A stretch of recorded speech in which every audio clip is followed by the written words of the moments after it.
어떤 질병도 없이. 14. 하나님의 말씀의 영향력. 하나님께서는 그분의 말씀을 통해서 우리를 도우십니다. 당신은 하나님의 말씀을 이해해야 하며 또한 하나님의 말씀은 인격체라는 진리를 깨달아야 합니다. 하나님께서는 단순히 하나의 메시지뿐만 아니라 그분 자신의 생명과 그분의 생각과 그분의 영향력 등 여러 가지를 통해 우리를 도우십니다. 단지 하나님의 말씀에 귀를 기울이는 것만으로도 성격 전체가 형성될 수 있습니다. 하나님의 말씀은 많은 경우에 당신에게 무의식적으로 영향을 미칩니다. 하나님께서는 단지 기록된 문자만이 아니라 성령을 통해서 우리를 인도하십니다. 주 예수님께서는 내가 너희에게 이른 말은 영이요 생명이라 라고 말씀하셨습니다. 예수님의 말씀에는 생명이 담겨 있습니다. 말씀이 곧 생명입니다. 말씀은 하나님의 본질을 담고 있습니다. 하나님의 말씀은 하나님께로부터 나옵니다. 따라서 하나님의 말씀은 하나님의 본질을 담고 있습니다. 하나님의 말씀은 하나님의 권능과 능력을 담고 있습니다. 하나님의 말씀은 모든 상황이나 장애를 이깁니다. 하나님의 말씀은 우리의 생명과 몸은 물론 우리와 관계된 모든 것에 영향을 끼칠 수 있는 능력을 가지고 있습니다. 요한 1서 5장 4절. 이는 하나님께로부터 태어난 자는 누구든지 세상을 이기기 때문이라. 세상을 이기는 승리는 이것이니 곧 우리의 믿음이라. 세상을 이기기 위해서 당신은 이 세상의 신과 시스템을 이겨야 합니다. 당신은 그 시스템 자체를 세운 자를 이겨야 합니다. 여기에서 사용된 단어는 누구든지가 아니라 무엇이든지입니다. 누구든지는 인격체를 가리킵니다. 그러나 무엇이든지는 하나님에게서 나온 모든 것을 가리킵니다. 그것은 말 한마디 말이나 문장일 수도 있습니다. 하나님으로부터 나오는 것은 무엇이든 마귀를 이깁니다. 당신은 하나님의 말씀을 취하여서 그것을 소리내어 말할 수 있습니다. 악한 자를 마비시키는 데에는 단 한 문장이면 충분합니다. 이런 이유로 우리는 자신을 위해 하나님의 말씀을 배워야만 합니다. 그래야 우리 것을 주장할 수도 있고 또한 우리를 위한 하나님의 계획에서 벗어난 것도 거부할 수 있습니다. 우리는 하나님에 대해 개인적인 계시가 있어야 합니다. 말씀을 당신의 심령 안에 심어라. 마가복음 4장 26절로 29절. 또 이르시되 하나님의 나라는 사람이 씨를 땅에 뿌림과 같으니 그가 밤낮 자고 깨고 하는 중에 씨가 나서 자라되 어떻게 그리 되었는지를 알지 못하느니라. 땅이 스스로 열매를 맺되 처음에는 싹이요 다음에는 이삭이요 그 다음에는 이삭의 충실한 곡식이라. 열매가 익으면 곧 낫을 대나니 이는 추수할 때가 이르렀음이라. 이 사람이 해야 할 일은 무엇이었습니까? 씨앗을 심는 것이었습니다. 씨앗이 어떻게 자라났는지 그의 일이 아니었습니다. 땅은 당신이 심은 씨앗이 자라도록 완벽하게 갖추어져 있습니다. 인간의 심령도 그러합니다. 인간의 심령은 하나님의 말씀이 심겨지기에 알맞은 장소이자 환경입니다. 하나님의 말씀을 당신의 심령 안에 심으면 그 말씀은 결과를 생산해냅니다. 그저 종이 위에 놓여있는 것은 말씀이 결과를 생산해내기에 적합한 환경이 아닙니다. 하나님의 말씀이 책 속에만 머문다면 그 누구도 치유할 수 없습니다. 말씀을 백의 밑이나 서지에만 모셔둔다면 그 말씀은 역사하지 않을 것입니다. 그러나 하나님의 말씀이 기록된 종이로부터 취해져서 인간의 심령 안에 새겨진다면 그 말씀은 결과를 생산해낼 것입니다. 치유에 관한 말씀이라면 치유를 생산해낼 것입니다. 번영에 관한 말씀이라면 번영을 생산해낼 것입니다. 힘에 관한 말씀이라면 당신에게 힘을 줄 것입니다. 영원한 생명에 관한 말씀이라면 그 말씀을 듣고 받아들이는 사람은 영원한 생명을 얻을 것입니다. 하나님의 말씀은 이렇게 역사합니다. 그 과정에서 당신은 할 일이 아무것도 없습니다. 당신이 해야 할 일은 오직 그 말씀을 듣고 심령 안으로 받아들여 말씀이 그곳에 머물도록 유지하는 것입니다. 그러면 말씀은 멀지 않아 결과를 생산해낼 것입니다. 잠언 4장 20절로 22절. 내 아들아 내 말에 주의하며 내가 말하는 것에 내 귀를 기울이라. 그것을 내 눈에서 떠나게 하지 말며 내 마음속에 지키라. 그것은 얻는 자에게 생명이 되며 그의 온 육체의 건강이 됨이니라. 이 구절에서 하나님께서는 그분의 말씀에 대한 강한 갈망과 동기를 가지라고 말씀하십니다. 당신의 심령을 항상 하나님의 말씀에 노출시키십시오. 그렇게 하면 하나님의 말씀은 당신의 몸 상태에 영향을 끼칠 것입니다. 하나님의 말씀은 그 말씀을 얻는 자에게 생명이 되며 그의 온 육체의 건강이 됩니다. 여기에서 건강에 해당하는 또 다른 단어는 약입니다. 하나님의 말씀은 당신의 몸에 건강과 치유를 가져오는 약입니다. 그가 그의 말씀을 보내어 그들을 고치시고 성경은 시편 107편에서 우리에게 아주 중요한 것을 가르쳐 줍니다. 이 구절은 사람들이 때로 고통을 당하는 이유를 우리에게 알려줍니다. 시편 107편 17절로 20절 미련한 자들은 그들의 죄악의 길을 따르고 그들의 악을 범하기 때문에 고난을 받아 그들은 그들의 모든 음식물을 싫어하게 되어 사망의 문에 이르렀도다. 이에 그들이 그들의 고통 때문에 여호와께 부르짖음에 그가 그들의 고통에서 그들을 구원하시되 그가 그의 말씀을 보내어 그들을 고치시고 위험한 지경에서 건지시는도다. 하나님께서는 그분의 말씀으로 고치십니다. 하나님께서는 그분의 말씀을 보내어 그들을 고치셨습니다. 질병은 분명히 고통스러운 것입니다. 질병은 사람들로 하여금 입맛을 잃게 하고 그들의 먹을 권리를 빼앗으며 거의 죽게 만듭니다. 그러나 하나님의 말씀은 이런 상황으로부터 그를 끄집어낼 수 있습니다.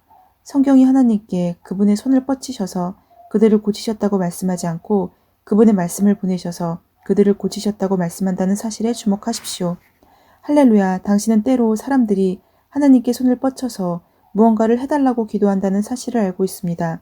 그러나 그들은 하나님의 뻗친 팔이 무엇인지 알지 못합니다. 하나님의 뻗친 팔은 그분의 말씀입니다. 그리고 하나님께서는 이미 그분의 말씀을 우리에게 주셨습니다. 예수님께서 어떻게 치유하셨습니까? 그분의 말씀으로 고치셨습니다. 예수님께서는 중풍병자에게 일어나 내 침상을 가지고 집으로 가라 라고 말씀하셨습니다. 죽은 소녀에게는 소녀야 일어나라 라는 뜻의 달리다굼이라고 말씀하셨고 나사로에게는 나오라 라고 명하셨으며 로마의 백부장은 예수님께 다만 말씀으로만 하옵소서 그러면 내 하인이 낫겠사옵나이다 라고 말씀드렸습니다. 아직 회심하지 않았을 때의 베드로도 예수님의 말씀 안에 담긴 권능을 알고 말씀에 의지하여 내가 그물을 내리리이다 라고 말했습니다. 하나님께서는 그분의 말씀으로 고치십니다. 그러므로 말씀에 바른 가르침을 접하면 접할수록 당신은 치유를 구할 필요가 없어짐을 발견하게 될 것입니다. 왜냐하면 건강이 당신의 몸 안에서 유지되고 있기 때문입니다. 어떤 그리스도인들은 매우 아프지만 아픈 이유를 알지 못합니다. 집회에 참석했던 한 여인이 있었습니다. 그녀는 소아마비가 악화되어 더 이상 손과 다리를 쓸 수가 없었습니다. 게다가 그녀에게는 똑같이 소아마비를 앓고 있는 6살 난 딸이 있었습니다. 집회가 계속되는 중에 그녀의 남편이 그 모녀를 치유받게 해달라고 데려왔습니다. 병자를 위한 기도 시간에 6살 난 딸이 엄마의 무릎에서 뛰쳐나와 달리기 시작했습니다. 그 아이는 즉시 치유를 받았습니다. 그런데 흥미롭게도 아이의 엄마는 치유를 받지 못했습니다. 사역자는 그녀에게 치유를 받아들이는 것에 대해 이야기하면서 그녀도 그녀의 딸처럼 치유받을 수 있었다는 것을 알려주었습니다. 그러나 그녀는 이렇게 말했습니다. 오, 저는 하나님께서 언젠가는 그렇게 하실 것을 믿어요. 그로부터 4년 후 치유에 관한 어떤 사역자의 테이프를 어느 정도 들은 후 그녀는 치유를 받았습니다. 그러나 그녀는 4년 전부터 치유를 받을 수 있었습니다. 그런데도 4년이 지난 후에야 치유받았습니다. 그녀가 말씀을 통해서 자신이 나은 것을 보는데 그렇게 긴 시간이 걸렸습니다. 말씀이 믿음을 가져온다. 고린도 후서 5장 7절 이는 우리가 믿음으로 행하고 보는 것으로 행하지 아니함이로라. 이것이 바로 말씀이 우리에게 대해 선언하는 바입니다. 우리는 믿음으로 행하려고 애쓰는 자가 아니라 믿음으로 행하는 자들입니다. 로마서 10장 17절 그러므로 믿음은 들음에서 나며 들음은 그리스도의 말씀으로 말미암았느니라. 하나님의 말씀이 믿음을 가져옵니다. 그리고 믿음은 우리 삶에서 매우 중요한 부분입니다. 왜냐하면 믿음이 없이는 하나님을 기쁘시게 하는 것이 불가능하기 때문입니다. 바울이 루스드라라는 성읍에서 말씀을 전하고 있는데 발에 기운이 없어 땅바닥에 앉아서 지내는 사람이 그곳에 있었습니다. 그는 발에 힘이 전혀 없었고 모태에서부터 불구였기 때문에 도움이 없이는 걸을 수 없었습니다. 그러나 그는 바울이 예수 이름의 복음을 전할 때 그 말에 귀를 기울였습니다.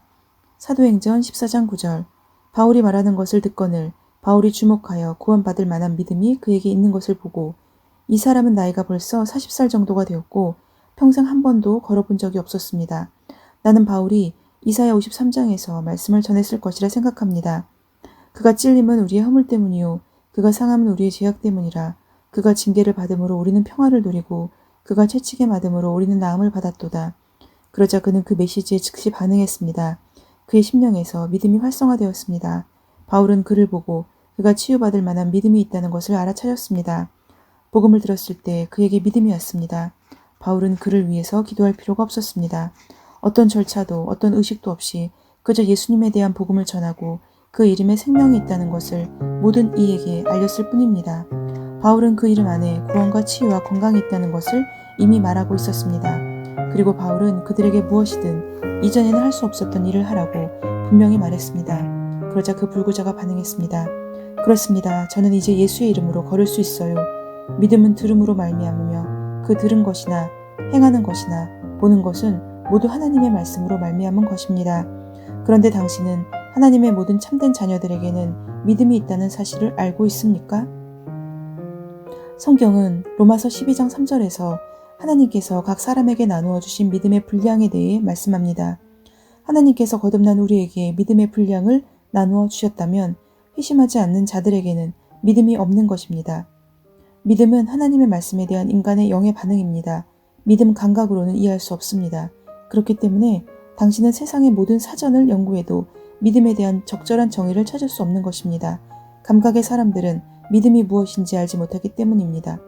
하나님께서는 우리 각자에게 믿음의 분량을 주셨습니다. 그리고 우리가 하나님의 말씀을 공부하고 그 말씀을 향해 심령을 열면 우리의 믿음은 더 건축됩니다. 이런 이유로 우리는 반드시 하나님의 말씀으로 바르게 가르침을 받아야 하는 것입니다. 아시다시피 잘못된 가르침에는 너무나 많은 불신앙과 무지가 있습니다. 그래서 잘못된 가르침을 받으면 잘못 생각하고 잘못 믿고 잘못 말하게 되며 결국 잘못 살게 됩니다.